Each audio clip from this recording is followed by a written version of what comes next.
Welcome to Story Tales. Please like this video and subscribe to Story Tales. I hope you enjoy the story. Let's begin.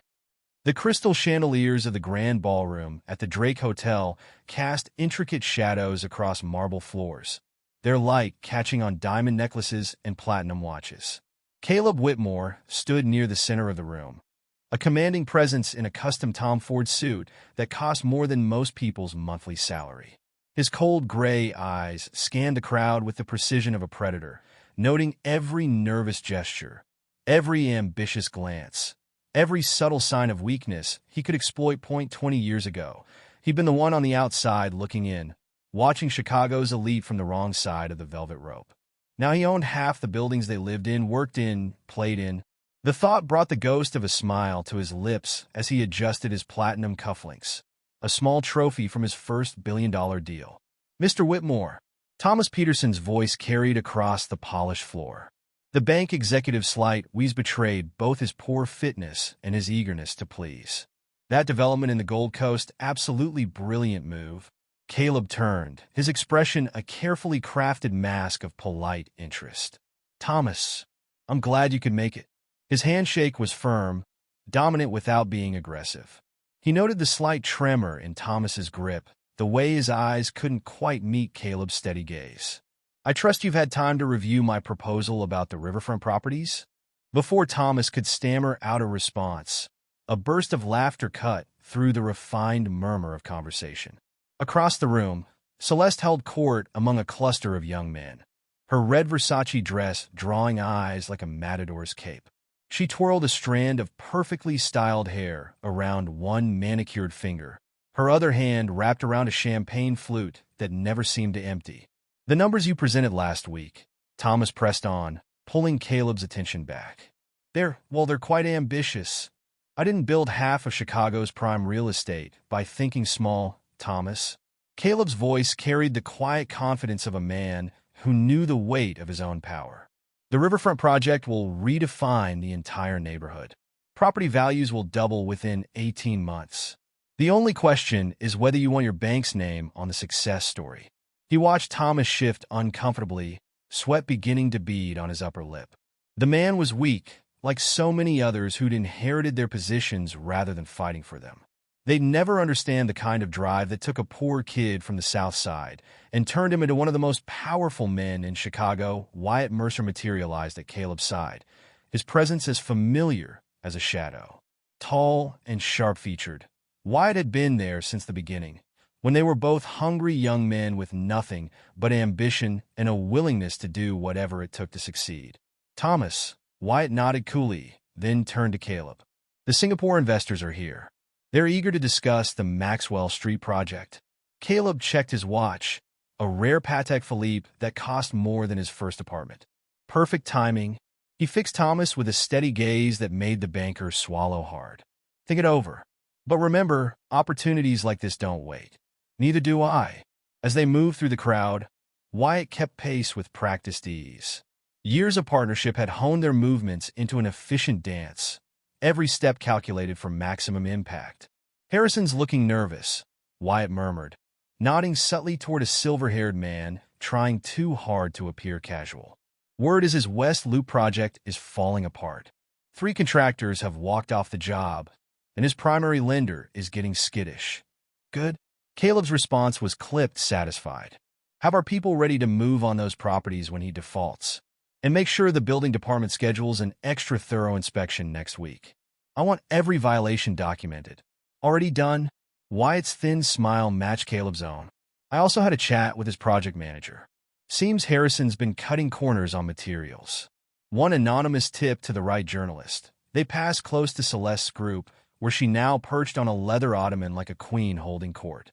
Her dress rode high on her thighs as she leaned forward, ensuring her audience's rapt attention. 3 young men in designer suits hung on her every word, their eyes following the slow rise of her hemline. "Your wife's enjoying herself," Wyatt observed neutrally. Caleb's expression didn't change, but something dark flickered behind his eyes. "She always does." The Singapore investors proved as promising as expected. Within 30 minutes, Caleb had them practically salivating over his vision for the Maxwell Street development, a massive mixed-use project that would transform a struggling neighborhood into the city's next hotspot. He laid out the numbers with surgical precision, watching their eyes light up at the projected returns. "You'll be displacing quite a few local businesses," one of them noted, trying to sound concerned. "Progress requires change," Caleb replied smoothly. "But we've set aside space in the new development for local vendors. At premium rates, of course. The strong will adapt. The weak." He shrugged elegantly. "That's not our concern." "Mr. Whitmore," another investor said as they wrapped up, "your reputation doesn't do you justice. You're even more decisive than we expected." "Call me Caleb." He smiled, but it didn't reach his eyes. "We're going to be seeing a lot of each other." As the evening wore on, Caleb continued his calculated circuit of the room. Each conversation was a move in a complex game of chess, each handshake another piece positioned exactly where he needed it. He watched Celeste's orbit occasionally intersect with his own, noting how her laughter grew louder with each glass of champagne, how her touches lingered longer on the arms of her admirers. Monica Chase, Celeste's self-proclaimed best friend, sat beside her at the bar, both women giggling over something on Monica's phone. The sound grated against Caleb's nerves like nails on glass. "Time to go," he said, placing a hand on Celeste's bare shoulder.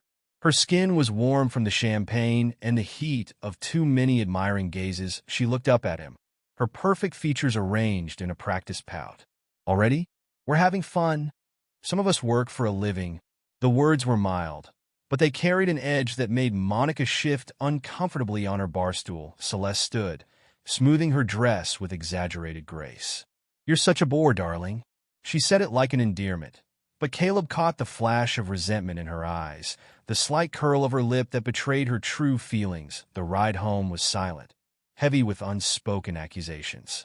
Celeste stared out the window of their Mercedes S-Class as Chicago's glittering skyline passed by, each building a testament to Caleb's empire.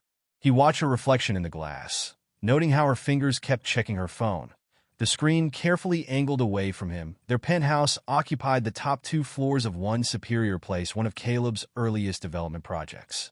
Floor-to-ceiling windows offered a panoramic view of the city he'd helped shape, the lights of 1,000 buildings twinkling like stars he'd hung in the sky himself.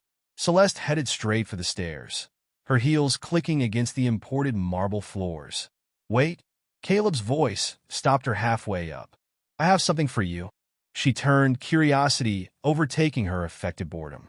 Caleb removed an envelope from his jacket pocket. "Happy anniversary." Celeste descended slowly, taking the envelope with manicured fingers that trembled slightly, whether from excitement or too much champagne. Caleb couldn't tell. Inside were first-class tickets to Italy, along with reservations at exclusive resorts along the Amalfi Coast. 2 weeks in Italy? She looked up at him, a genuine smile breaking through her usual mask. For a moment, she almost looked like the woman he'd married. "When do we leave?" "Next month." Caleb watched her carefully, cataloging every micro-expression that crossed her face. "I thought you'd enjoy a change of scenery." She stepped closer, pressing against him in a way that would have driven him wild when they first met. "Thank you, baby." Her kiss tasted of expensive champagne and practiced seduction. "Maybe this trip is just what we need." Caleb returned the kiss briefly before stepping back. "I have some calls to make." "Don't wait up." In his home office, Caleb loosened his tie and poured himself 2 fingers of Macallan 25. The night had been productive. 3 major deals advanced, 2 competitors sweating, and the Singapore money practically in the bank. He was reviewing the preliminary paperwork when his phone buzzed with a text from Wyatt. "Check your email. Urgent." The video file loaded quickly on his laptop. The timestamp showed it was from earlier that evening, taken at the Black Diamond, one of the exclusive clubs where Celeste liked to hold court. The audio was clear despite the pulsing music in the background. "Caleb thinks he's untouchable." Celeste's voice rang out, words slightly slurred but distinct. "But men are lining up for me. If he leaves, I'll replace him before he's out the door." The camera caught her sprawled on a velvet couch in the VIP section, surrounded by her usual sycophants. Monica sat beside her, trying to hide her smirk behind a cocktail glass. Caleb watched the video twice, his expression unchanging. Then he opened his laptop and began to type, fingers moving with deadly precision across the keyboard. By the time he heard Celeste's unsteady footsteps in the hallway 2 hours later, everything was in motion, and he found her in their bedroom, struggling with the zipper of her dress. Her movements were loose, careless, still riding the high of attention and alcohol. She didn't notice him standing in the doorway until he spoke. "Good?" His voice was calm, almost gentle. "Then I won't be missed." Celeste turned, confusion crossing her perfect features. "What?" But Caleb was already walking away, pulling out his phone to make one final call. "Wyatt? Execute everything. Now." Behind him, he heard Celeste call his name, her voice uncertain. He didn't look back. He never looked back. The black diamond pulsed with expensive desperation, the kind that came dressed in designer labels and drowned in top-shelf liquor.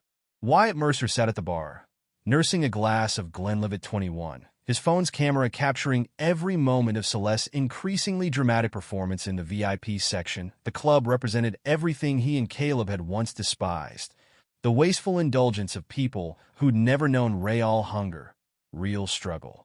Now they owned it, along with half the other high-end establishments in the city.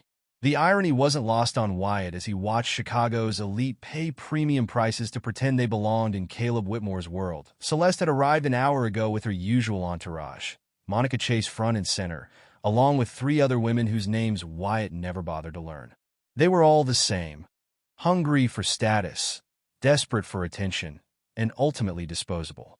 Just like Celeste herself, though she didn't know it yet. "Another round." Celeste's voice carried over the music, the slight slur in her words becoming more pronounced. "Put it on my tab." Wyatt watched as a server arrived with another bottle of Cristal, noting how Celeste's hand shook slightly as she poured. Her red dress, the same one from the charity event, was slightly disheveled now, her carefully styled hair beginning to lose its polish. She'd been drinking steadily since leaving the Drake Hotel, chasing some feeling she couldn't seem to find at the bottom of any glass. "God, I needed this," she announced to her court, sprawling back against the velvet cushions. "You know what it's like being married to someone so boring? So obsessed with business." Monica leaned in, her eyes gleaming with barely concealed malice. "Tell us all about it, darling. It must be so difficult, being married to one of the most powerful men in Chicago." Celeste took another long drink, missing the sarcasm completely. "It's all business, business, business. Do you know what he got me for our anniversary? Tickets to Italy." She rolled her eyes dramatically, sloshing champagne over the rim of her glass. "Probably just wants to network with some Italian developers or something. Everything's about the next deal, the next project. Never about me." "How terrible," Monica simpered, sharing a knowing look with the other women. "A luxury vacation with your wealthy husband. You poor thing. He doesn't understand me," Celeste continued, her voice taking on a whining quality that made several nearby patrons glance over in annoyance. "Doesn't appreciate what I need." Not like, she caught herself, but Wyatt noticed the slight flush that wasn't from alcohol. He made a mental note to look into her recent phone records, though he already had a good idea of what or who he'd find. "Not like what?" Monica pressed, playing her part perfectly.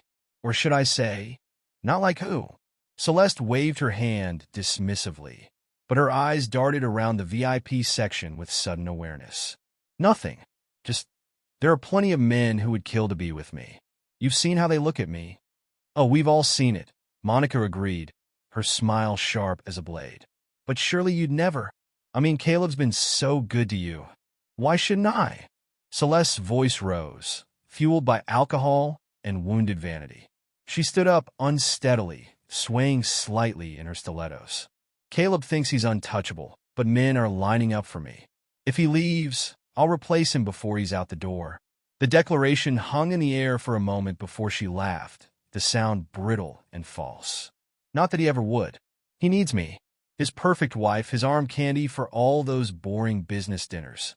Wyatt stopped recording and sent the video immediately to Caleb. His longtime friend and partner would know exactly what to do with it. He'd seen that look in Caleb's eyes before, the cold calculation that preceded complete destruction. Celeste had no idea what she'd just set in motion the night wore on, and Wyatt continued his quiet observation. He watched as Celeste danced with increasingly younger men, each one drawn in by the promise in her smile and the flash of her wedding ring. She was playing a game she thought she understood, but Wyatt knew better. He'd seen Caleb destroy people for far less than this. "She's really putting on a show tonight," the bartender murmured as he refreshed Wyatt's drink. "Mr. Whitmore won't like that." "Mr. Whitmore doesn't like a lot of things," Wyatt replied coolly. "That's why people should be careful not to displease him." The bartender nodded quickly and moved away. Smart man. Everyone who worked in Caleb's establishments knew better than to gossip about the boss or his wife. Everyone except Celeste herself, apparently. Around 2 in the morning, Celeste finally stumbled toward the exit, supported by an increasingly impatient Monica. Wyatt followed at a distance, ensuring she made it into her car service safely. Not out of concern for her welfare, but because Caleb would want to know she made it home for what was coming next. His phone buzzed with a text from Caleb. "Is it done?" "Yes," Wyatt replied, watching the taillights of Celeste's car disappear into the night.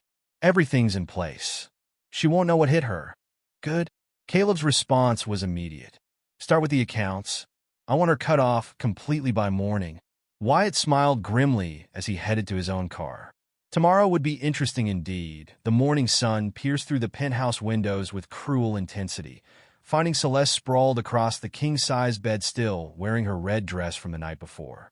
Caleb stood in the doorway, already dressed in a perfectly tailored charcoal suit, watching her fitful sleep with clinical detachment. The house staff moved silently through the apartment, following his precise instructions. Every trace of his presence was being systematically erased.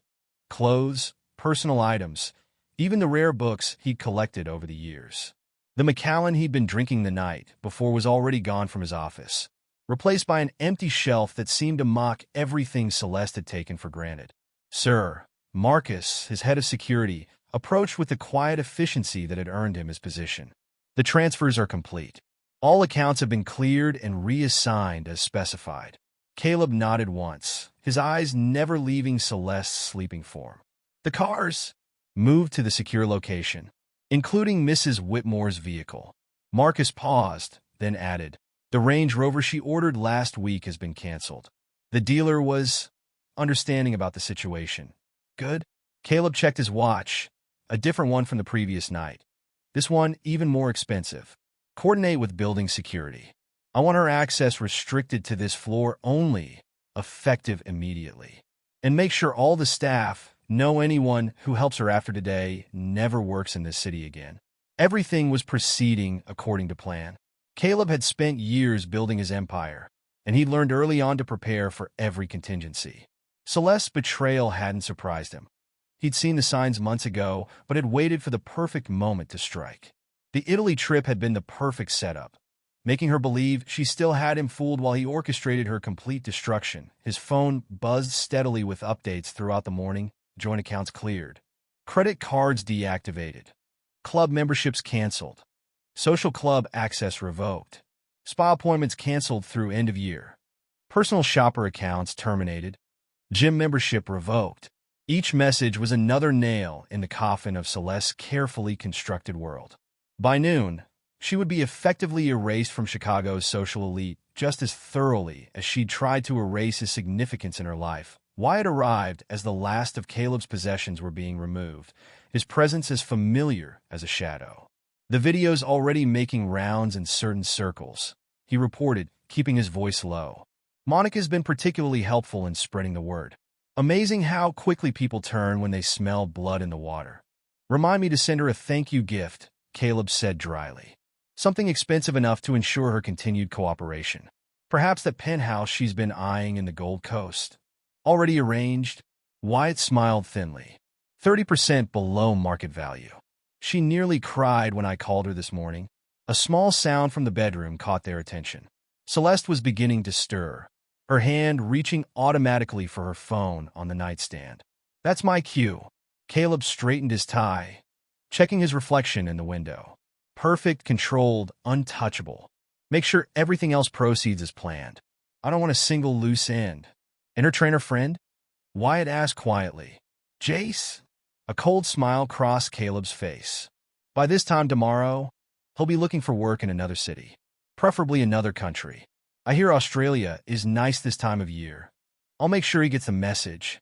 Caleb took one last look at the woman he'd married, remembering how she'd looked on their wedding day, beautiful, seemingly devoted, and utterly false. The ache of betrayal had long since hardened into something stronger, colder, more purposeful. "Wyatt," he said as they stepped into the private elevator, "remind me to thank her someday. She just helped me acquire 3 new properties at fire sale prices." Amazing what people will agree to when they're afraid of ending up on your bad side. The elevator doors closed silently, leaving behind a world about to shatter upstairs. Celeste finally opened her eyes to a pounding headache and an unusually quiet penthouse. The sunlight felt like needles in her brain as she stumbled to the bathroom. Last night's mascara creating dark shadows under her eyes, her first attempt to order breakfast met with silence. The house phone rang endlessly, and when she tried her cell, she found the regular delivery places had somehow blocked her number. The real panic didn't set in until she stumbled into their walk-in closet and found half of it empty. Every trace of Caleb, from his precisely organized suits to his collection of watches, had vanished as if he'd never existed. "No, no, no," she muttered, her hangover forgotten as she ran from room to room. His office was empty, shelves bare, desk cleared. Even the painting she'd always hated, an abstract piece that cost more than most cars, was gone from the wall, leaving only a faint outline on the expensive wallpaper. Her phone buzzed with a text from Monica. "Sweetie, have you seen what's going around? Call me." But when Celeste tried to call, the line went straight to voicemail. She tried again, fingers trembling as she scrolled through her contacts. Number after number, familiar voicemail greetings or cold silence, met her increasingly desperate attempts. She tried ordering coffee through her regular app, declined. Tried calling her car service account, suspended. Tried accessing the private elevator to the lobby. Access denied. Finally, after what felt like hours, Monica answered. "Where have you been?" Celeste demanded, her voice cracking. "Everything's gone wrong. Caleb's things are missing. My cards aren't working." "Sweetie," Monica's voice dripped with false sympathy, "I can't really talk right now. You understand, don't you? Caleb is, well, he's powerful. No one wants to be collateral damage. You're toxic now." The line went dead before Celeste could respond. She sank to the floor of the closet, surrounded by her own expensive clothes and shoes, all the trappings of a life that had seemed so secure just 24 hours ago. Her phone buzzed again, this time with a news alert about one of Caleb's latest deals. The photo showed him looking powerful and untouchable. Every inch the man she'd underestimated. The reality of her situation hit her like a physical blow. She was nothing without him. And now, she was about to discover exactly what that meant. Caleb Whitmore sat in his temporary office at the Peninsula Hotel, watching the city sprawl beneath him like a chessboard. His phone buzzed with another update from his team. "Sir," Marcus's voice came through crisp and efficient. "The locksmith just finished changing the penthouse codes. And the security footage? Uploaded to your private server. Every interaction she's had in the building for the past year." Caleb's lips curved into a cold smile. "Good. What about her attempts to access the accounts? 17 tries in the last hour. She's getting desperate." "Perfect." Caleb turned to Wyatt, who sat reviewing documents across the desk. "How's our friend Jace handling the news?" Wyatt looked up, satisfaction gleaming in his eyes. He tried accessing his gym's computer system this morning. Found himself locked out. When he called the owner, he learned that not only was he fired, but the entire gym had been bought out. "Who's the new owner?" "Whitmore Holdings, naturally." Wyatt's smile matched Caleb's. "The staff has been informed that employing Mr. Holloway would be inadvisable." The intercom buzzed. "Mr. Whitmore? The real estate agent is here about Mrs. Whitmore's new accommodations." "Send her in." Rebecca Torres entered, carrying a leather portfolio.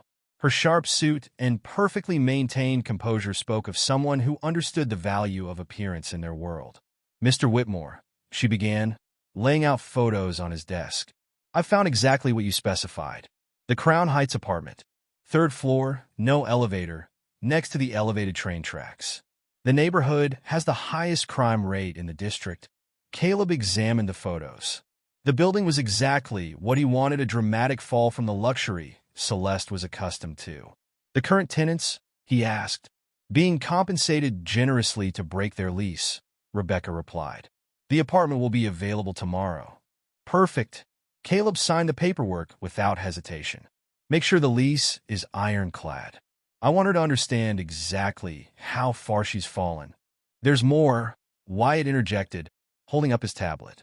The video from the club has gone viral in certain circles. Every socialite in Chicago is talking about it. Caleb stood, walking to the window. Below, Chicago's elite went about their daily routines, unaware of the power shift happening in their midst. Make sure our friends in the media get an anonymous tip about her indiscretions.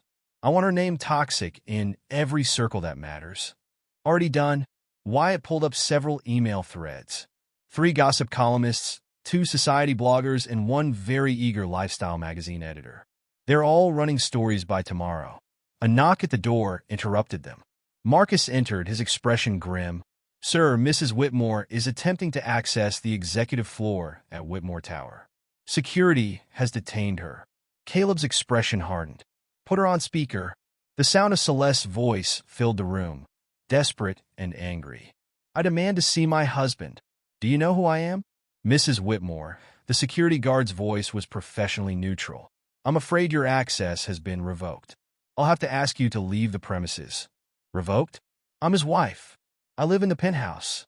Not anymore, Caleb muttered, then nodded to Marcus. Have them escort her out. Gently. We wouldn't want to cause a scene. Through the speaker, they heard Celeste's voice rise in pitch.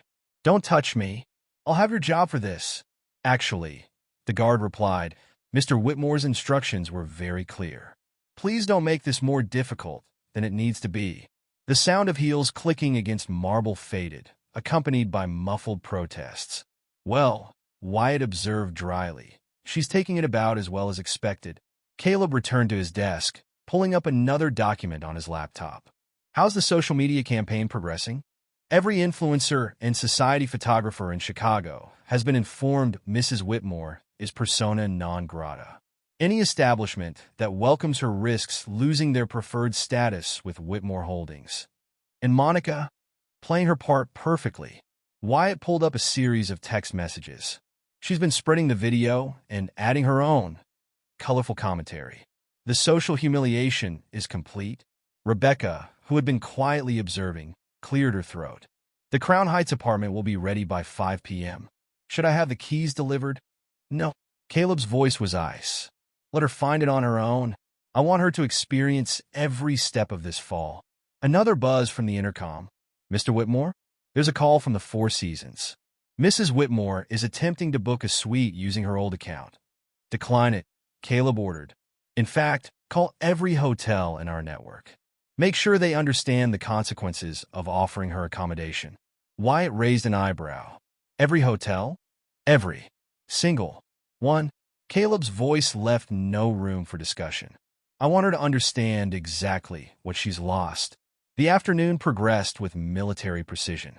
Each move carefully calculated, each consequence meticulously planned. Caleb watched as his team executed his revenge with the same efficiency that had built his empire. Sir, Marcus returned with another update. Mrs. Whitmore attempted to access 3 different credit cards in the past hour. All declined. And her personal accounts? Frozen. The banks were very understanding about potential fraud concerns. Caleb nodded, satisfaction coursing through him. What about her friend? The trainer? Mr. Holloway has received our message. Wyatt pulled up a flight confirmation. He's booked on a flight to Sydney tonight.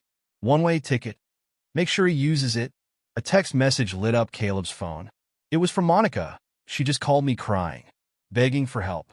Should I answer? Tell Monica to take the call. Caleb instructed Wyatt. I want to know exactly how desperate she's becoming. Wyatt typed quickly, then looked up with a smirk. Monica says Celeste is offering to split her jewelry collection in exchange for a place to stay. The jewelry she won't find in her safe? Caleb allowed himself a small smile. How unfortunate. The city lights began to twinkle as dusk approached. Caleb stood at the window again, watching his domain spread out before him. Everything he'd built, Everything he'd achieved had been earned through unwavering determination and an absolute refusal to show mercy to those who betrayed him. "Sir?" Marcus appeared in the doorway. "The last of Mrs. Whitmore's cards has been deactivated. She's effectively cut off." "Good." Caleb turned from the window. "Now let's discuss Phase 2. The Crown Heights neighborhood existed in sharp contrast to the gleaming towers of downtown Chicago. Here, the elevated train rattled windows every 15 minutes, and the streets told stories of dreams deferred and promises broken. Caleb sat in his Bentley, watching as Celeste struggled with her designer suitcase up the crumbling steps of her new home. Her red-soled shoes, the ones that had cost more than most of the neighborhood's monthly rent, slipped on the worn concrete. "Should we offer assistance?" Marcus asked from the driver's seat. "No." Caleb's voice was devoid of emotion. "Let her manage on her own." They watched as she finally reached the third floor, fumbling with the keys that had been left for her at a nearby convenience store, the only place that would still accept her calls. "The apartment's been prepared as requested?" Caleb asked. "Yes, sir. Basic furniture, no luxury amenities. The electricity will work intermittently for the first week." Wyatt, seated beside Caleb, scrolled through his tablet. "The social fallout continues to spread. 3 charity boards have already removed her name from their committees." "Only 3? Caleb's tone carried a hint of disappointment. "The others are meeting tomorrow." Wyatt smiled thinly. "They're just being thorough about the paperwork." They watched as Celeste finally managed to open the door, only to immediately step back in apparent disgust. Even from the street, they could see her shoulders shake with what might have been sobs. "Sir," Marcus spoke up, "she's trying to call Mr. Holloway again." "Put it on speaker." The sound of ringing filled the car, followed by the automated message. "The number you have dialed is no longer in service."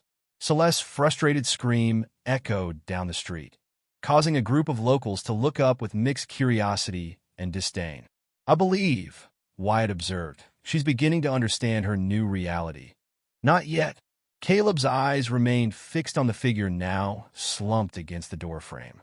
"But she will." The next morning found Caleb in his new office at Whitmore Tower, reviewing the overnight reports of Celeste's activities. She'd made 37 attempts to contact various friends and acquaintances.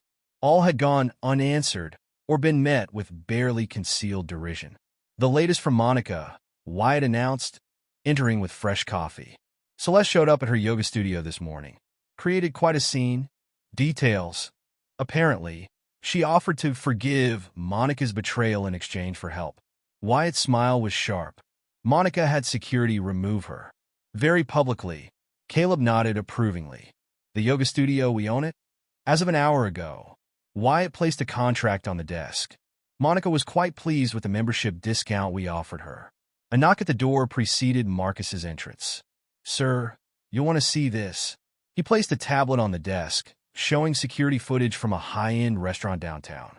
Celeste was visible in the frame, attempting to enter only to be stopped by the maitre d'. "I'm Mrs. Whitmore." Her voice came through clearly on the audio.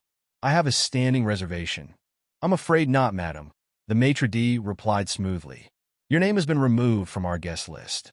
Permanently. Do you know who my husband is?" "Yes, madam." "That's precisely why I must ask you to leave." They watched as she was escorted out, her protests growing increasingly desperate. "The restaurant?" Caleb asked. "Signed the lease this morning," Wyatt confirmed. They were very eager to maintain their relationship with Whitmore Holdings. Caleb stood straightening his tie. "Time for the next phase. Is everything ready at the club?" "Yes, sir. The Black Diamond is prepared for your arrival tonight. And our sources confirm Celeste is planning to try to get in." "Perfect." Caleb checked his reflection in the window. "Make sure the photographers are in place. I want every moment documented." The day proceeded according to plan. Reports continued to flow in of Celeste's increasingly desperate attempts to maintain her former lifestyle. Each rejection, each closed door, each unanswered call was another crack in her carefully constructed facade. "Sir," Marcus interrupted his thoughts mid-afternoon. "Mrs. Whitmore attempted to schedule a meeting with your lawyer, and he informed her that he now represents only you in all matters. Suggested she seek other counsel that will work pro bono I assume? Caleb's smile was cold. Since her access to funds is limited. Precisely. Evening found them at the Black Diamond, where Caleb had arranged a high-profile business dinner. The guest list included every major player in Chicago's real estate scene, along with several international investors. "She's here," Wyatt murmured. Nodding toward the entrance, Caleb didn't need to turn to picture the scene. He could hear the commotion as Celeste attempted to talk her way past security. "But I'm a member," her voice carried across the club. "My husband owns this place." "I'm afraid your membership has been revoked, madam." The security guard's voice was professionally firm. "And Mr. Whitmore has specifically requested that you be denied entry." "This is ridiculous. I demand to see him." Caleb chose that moment to stand, drawing the attention of everyone in the vicinity. Beside him sat Olivia Barrett, CEO of a major development firm and arguably one of the most powerful women in Chicago real estate. "Is everything all right?" Olivia asked, her hand resting lightly on Caleb's arm. "Perfect," he replied, loud enough to carry. "Just a minor disturbance being handled." Celeste's gasp was audible as she caught sight of them. Her makeup, usually flawless, showed signs of hasty application. Her dress, while still designer, was wrinkled as if she'd been wearing it all day. "Caleb," she called out, trying to push past security. "Please just talk to me." He turned slowly, fixing her with a gaze that had made stronger people crumble. "I believe you're trespassing." "Trespassing? This is our club." "No," he corrected coldly. "This is my club, just like everything else you thought was yours." He turned to security.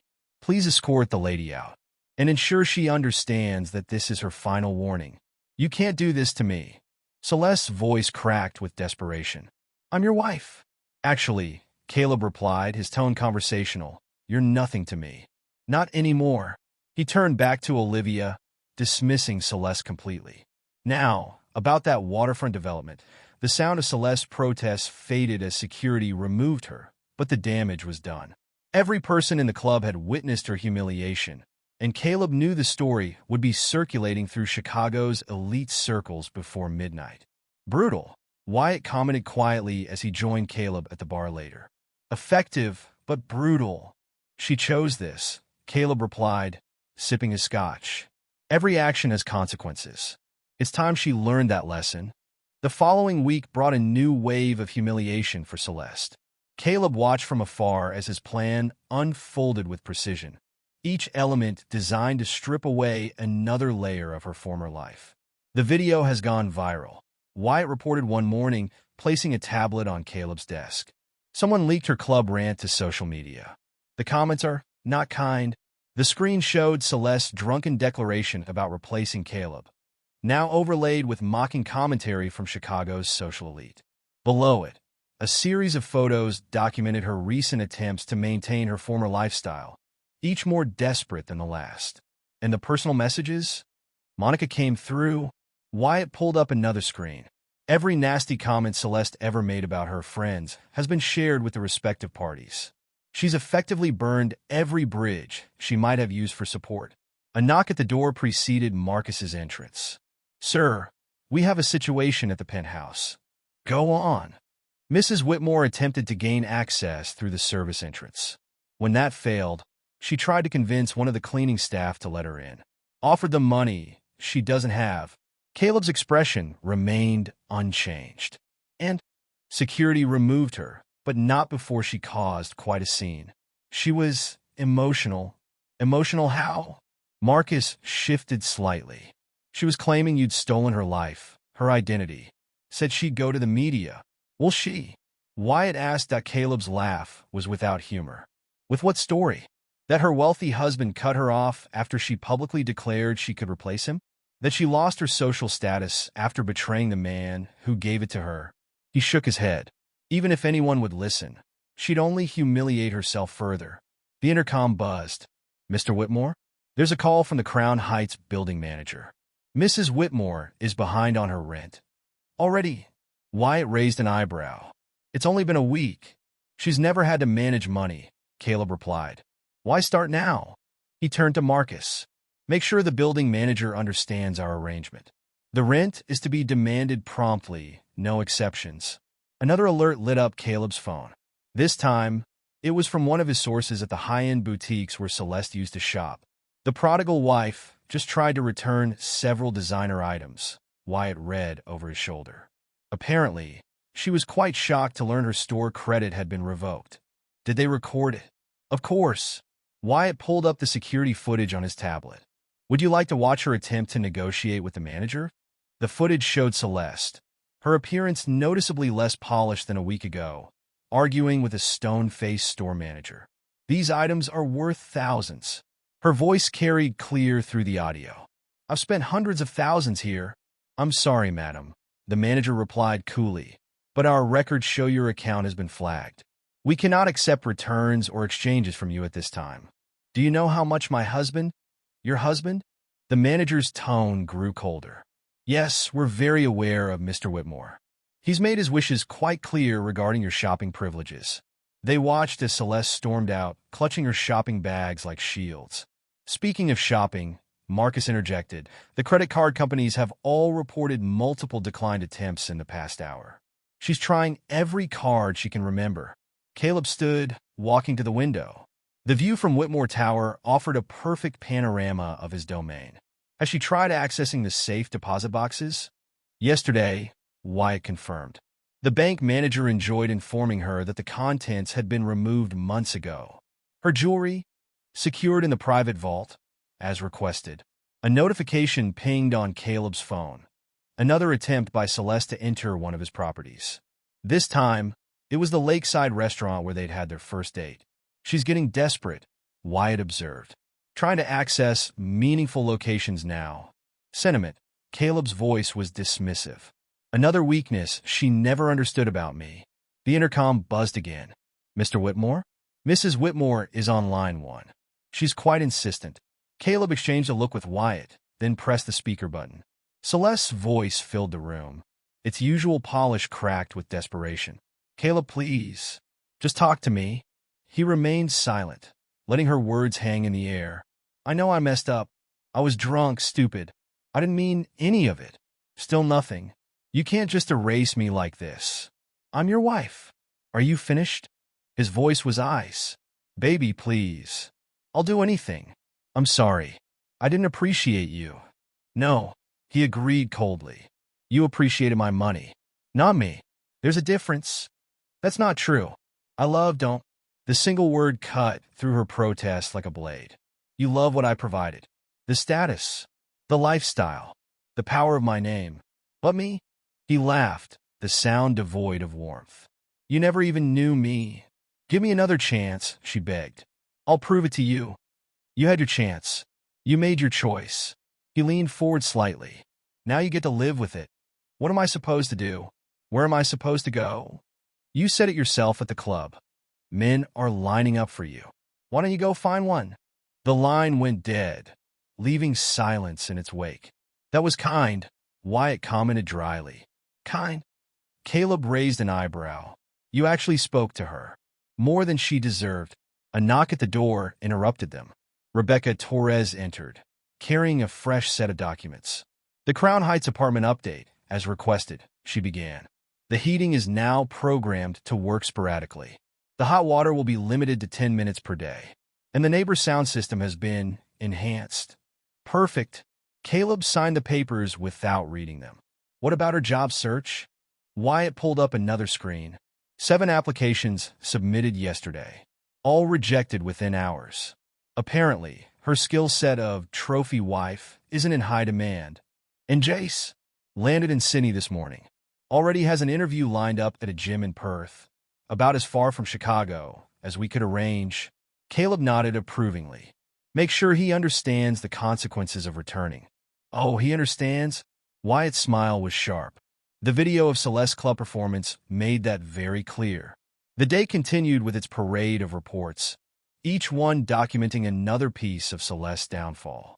Every hour brought new evidence of her desperate attempts to cling to her former life, and every attempt was met with the same implacable wall of rejection.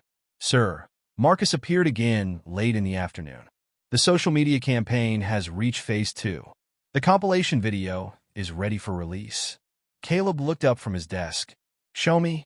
The video began playing on the large screen. Celeste's drunken rant at the club, followed by clips of her being denied entry to various establishments.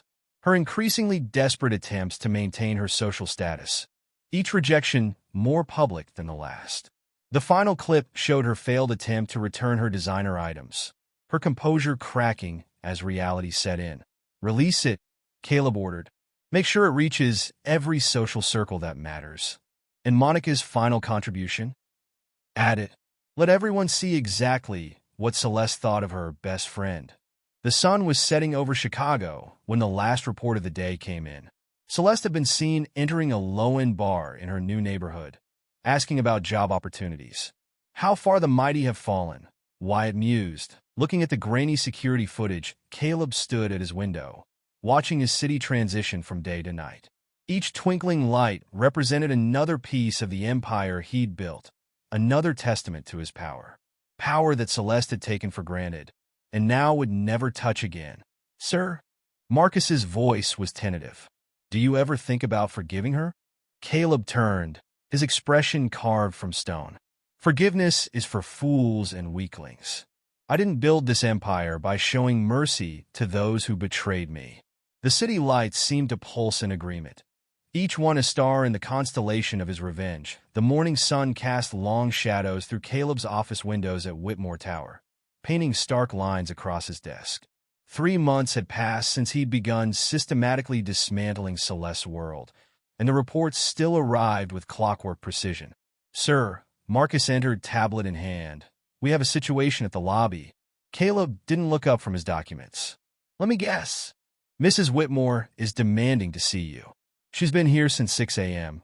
What's her condition?" Marcus shifted uncomfortably. "Different from before. She's cleaned up, wearing one of her old designer suits." This made Caleb look up. "Show me." The security feed showed Celeste in the lobby, standing with forced composure near the reception desk. Her hair was perfectly styled, her makeup flawless, a carefully constructed image of her former self. "Interesting." Caleb leaned back in his chair. "She's trying a new approach."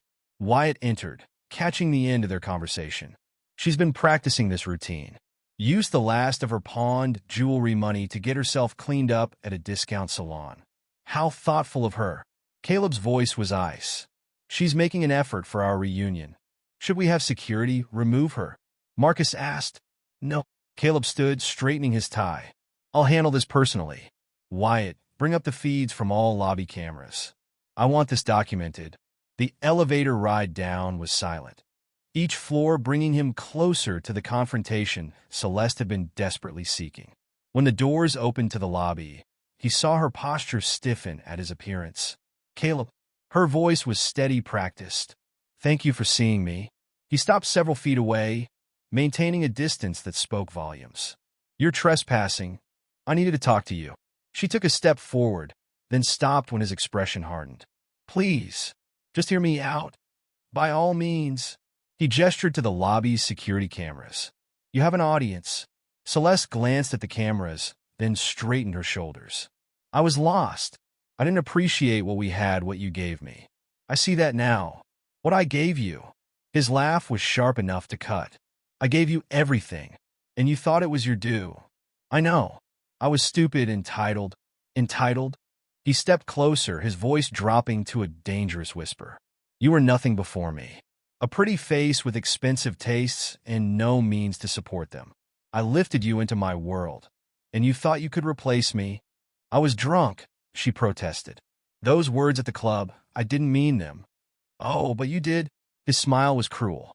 "Alcohol doesn't create thoughts, Celeste. It just removes the filter that stops us from speaking them." She moved closer, desperation bleeding through her careful composure. "I'll do anything to fix this. Whatever you want. Just tell me how to make it right." "Make it right." He looked at her as if she were a particularly slow child. "You still don't understand, do you? There is no making it right. This isn't a game where you can reset to the beginning if you lose." "But I don't." The word cracked like a whip. "You were right, Celeste. Remember? At the club? You said plenty of men wanted you." His smile was razor sharp. "Why don't you go find one?" Tears began to well in her eyes. ruining her carefully applied makeup. "Please, Caleb, I'm nothing without you." "Finally," he said softly, "something we agree on." He turned to walk away, but her hand shot out, grabbing his arm. "Wait."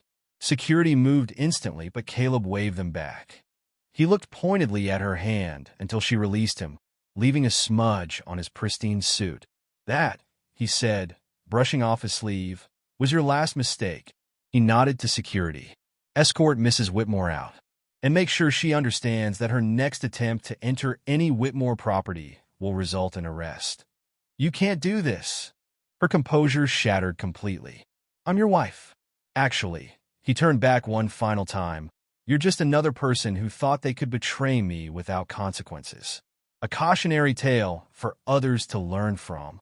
As security led her away, her protests echoing through the marble lobby, Wyatt appeared at Caleb's side. "Quite a performance," he observed. "From both of you. Have the video compiled with the others," Caleb instructed. "Make sure it reaches all the right circles.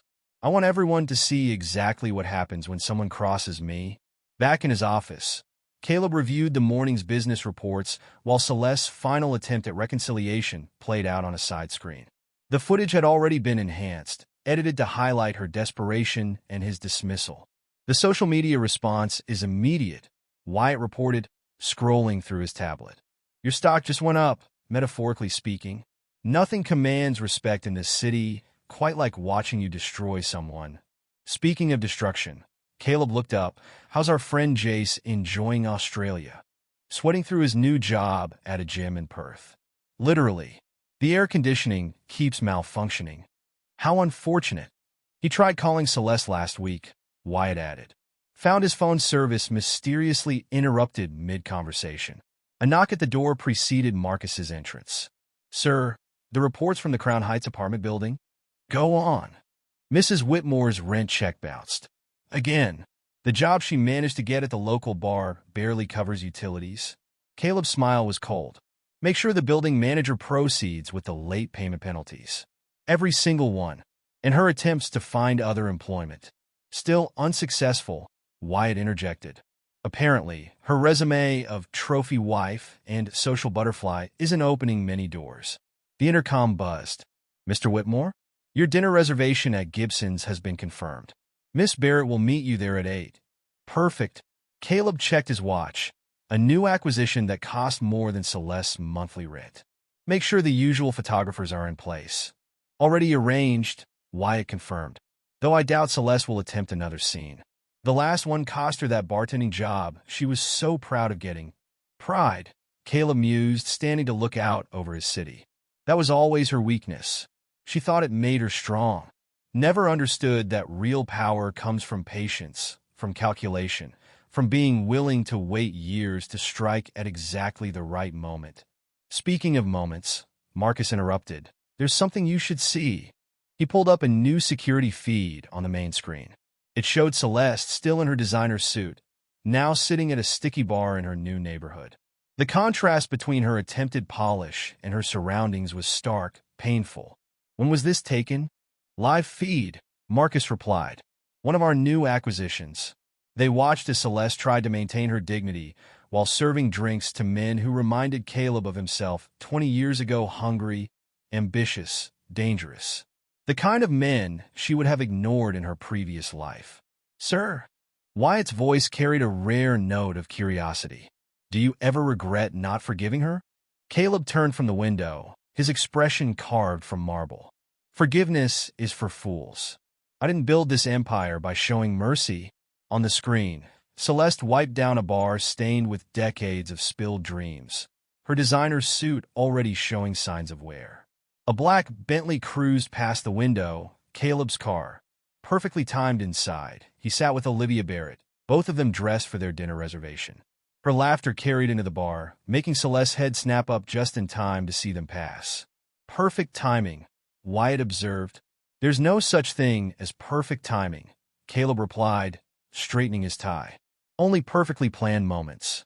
The dining room at Gibson's was a carefully orchestrated display of power and privilege. Caleb sat at his usual table, positioned to see and be seen, while Olivia Barrett commanded the space beside him with the easy confidence of a woman accustomed to wielding influence. "The waterfront project is proceeding ahead of schedule," she was saying, her voice carrying just enough to be heard by strategic ears. "Your vision for the development is revolutionary." Speaking of revolution, Wyatt approached their table, tablet in hand. "The final numbers are in from the club incident." Caleb raised an eyebrow, inviting him to continue. "The video of Mrs. Whitmore's performance has reached every significant social circle in Chicago. The response has been overwhelming. 3 more charity boards have asked to have her name removed from their records." "Only 3? Olivia's smile was sharp. "I serve on 4 others. I'll make some calls." "Much appreciated." Caleb's voice was smooth as aged whiskey. "It's important that the right message is sent." "Oh, the message is very clear," she replied, placing her hand on his arm. "Cross Caleb Whitmore, and you cease to exist." The maitre d' approached their table, his posture perfectly subservient. "Mr. Whitmore, I apologize for the interruption, but there's been another incident." "Mrs. Whitmore?" Caleb didn't need to specify. She attempted to make a reservation under a different name. When that failed, she tried to bribe one of our servers to smuggle her in through the kitchen. "How enterprising of her." Caleb's tone was arctic. "I trust the server made the right decision?" "Of course, sir. He's worked here long enough to know better. Ensure he's properly compensated for his loyalty." After the maitre d' left, Olivia leaned in closer. "She's becoming quite the persistent ghost." "Ghosts," Caleb replied, "only haunt if you let them." The evening progressed with the smooth efficiency of a well-oiled machine. Every glance, every laugh, every casual touch was calculated for maximum impact. Knowing the gossip would reach Celeste in her new life of obscurity. As they were finishing dinner, Marcus appeared with another update. "Sir, the final piece of the social media campaign is ready for release." "Show me." The tablet displayed a carefully curated collection of Celeste's private messages, each one more damning than the last. Her casual cruelty, her mockery of the very people who had pretended to be her friends, all laid bare for the world to see. "Release it," Caleb ordered. "Make sure it reaches everyone in our circle. I want our isolation to be complete." "It's already trending," Wyatt reported an hour later as they left the restaurant. "The response is biblical." Outside, photographers caught the moment Caleb helped Olivia into his Bentley, their easy intimacy a stark contrast to Celeste's desperate attempts at connection. The photos would be in every social media feed by morning, another twist of the knife. "Will you be stopping by the bar?" Wyatt asked as they pulled away from the curb. Caleb checked his watch. "Is she working tonight?" "Until closing. The manager has her handling the worst shifts now. Apparently, her customer service skills leave much to be desired." "Then yes, I think a brief appearance is warranted." "Olivia," she smiled, understanding perfectly. "I do enjoy a good victory lap." The bar was everything Gibson's wasn't. Dark, dirty, desperate. Celeste stood behind the counter, her designer suit replaced by a stained apron. Her perfect makeup long since surrendered to the humidity and harsh lighting. The door's bell chimed as they entered, causing her to look up. The recognition in her eyes, followed by the flash of pain, was exactly what Caleb had orchestrated. "Well," Olivia observed, loud enough to carry, "this is quaint." Celeste's hands trembled as she set down the glass she'd been cleaning. "What do you want?" "Want?" Caleb's smile was predatory. "Just stopped in for a drink. This is a bar, isn't it? Or do you only serve people who are beneath you now?" The other patrons watched the exchange with mixed curiosity and discomfort, sensing the power dynamics at play, but not understanding their magnitude. "Please," Celeste's voice was barely a whisper. "Haven't you done enough?" "Enough." He laughed, the sound echoing off the grimy walls. "I haven't even started. You see, Celeste, this isn't just about punishing you. It's about making sure everyone knows exactly what happens when they try to play games they don't understand. I never meant to get caught." He finished for her. To face consequences? To learn that actions have repercussions? He pulled out a bar stool for Olivia, the gesture deliberately reminiscent of how he used to treat Celeste. "Your problem was always thinking you were special, that the rules didn't apply to you." "The rules?" Her voice cracked. "You destroyed my entire life." "No." His tone was conversational, almost kind. You did that all on your own? I just made sure you couldn't hide from the results. Olivia signaled to Wyatt, who had positioned himself near the door. I think we've seen enough. The ambience here is rather depressing. You're right. Caleb stood, adjusting his perfectly tailored jacket. Though I must say, Celeste, you've finally found your level. Serving drinks to men who can barely afford their bar tabs. It suits you? As they turned to leave, Celeste made one final attempt. Caleb, please. I'll do anything. He paused at the door, looking back at her with cold amusement. You already did. That's why you're here. Outside, the Bentley waited like a black chariot, ready to carry them back to the world Celeste had lost. As they pulled away, Caleb caught a glimpse of her in the rearview mirror, standing in the bar's grimy window, watching her former life disappear into the night. Well, Olivia observed, that was entertaining. That, Caleb corrected, was necessary. In our world, power isn't just about what you can build. He turned to watch the bar fade into the distance. It's about what you're willing to destroy. The city lights stretched before them, each one a star in the constellation of his empire, each one a reminder of the price of betrayal.